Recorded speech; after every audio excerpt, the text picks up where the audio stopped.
We're doing a day trip from Aswan to Abu Simbel. It's 180 miles each way, or a 3.5 hour drive, or a 50-minute flight. Abu Simbel has two massive rock-cut temples built by Ramesses II in the 3rd century BCE. The Great Temple was dedicated to Ramesses II himself.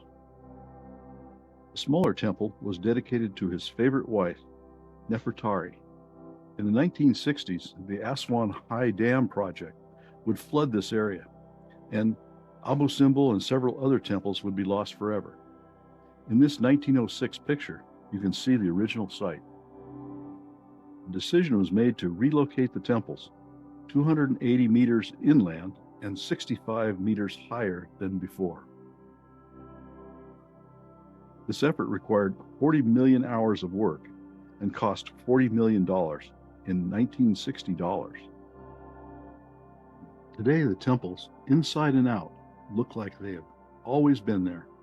Even the surrounding rough rock face was moved. The four colossal Ramesses II statues flanking the entrance are 66 feet tall. Next to the Ramesses colossi are smaller statues of Ramses' favorite wife, his mother, and his children. Statues of Horus, the falcon god, stand at the feet of the colossi.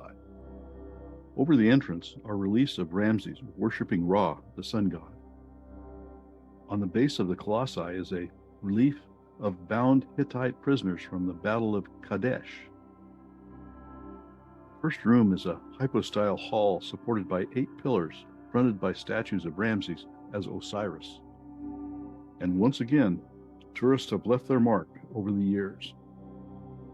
The reliefs on the walls depict battle scenes from various military campaigns of Ramses.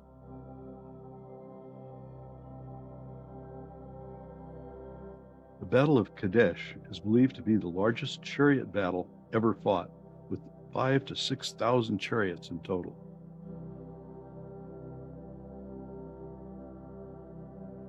Ramses slaying his enemies a handful at a time. Bound Nubian prisoners from another military campaign.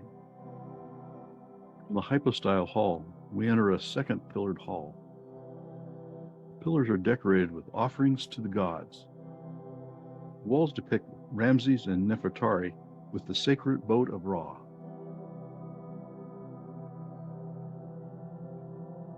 Ramses and Nefertari are depicted making offerings to the gods.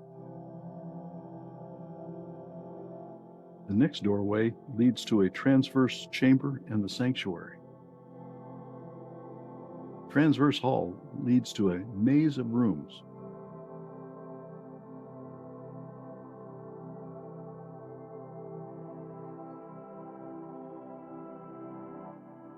They were probably used to store ritual items and offerings.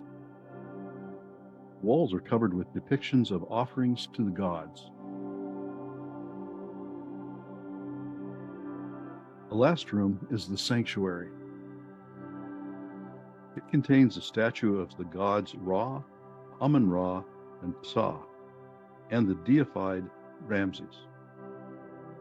We make our way back to the sunshine, amazed that all we have seen was carved up and moved, yet no seams are visible.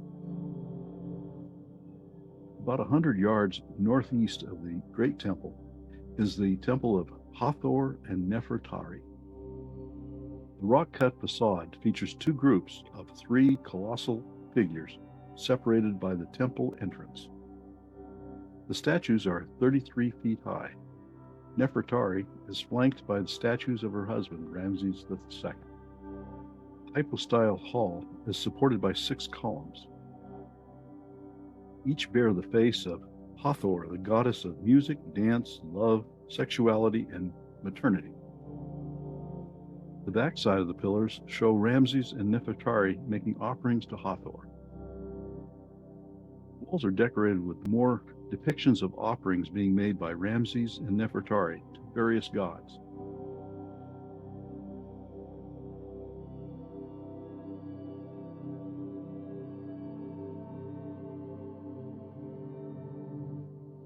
At At the back of the temple is a niche in which Hathor, as the divine cow, seems to be coming out of the mountain, then back out into the sunshine again. New Agers have placed their rock cairns here, sensing a vortex of energy.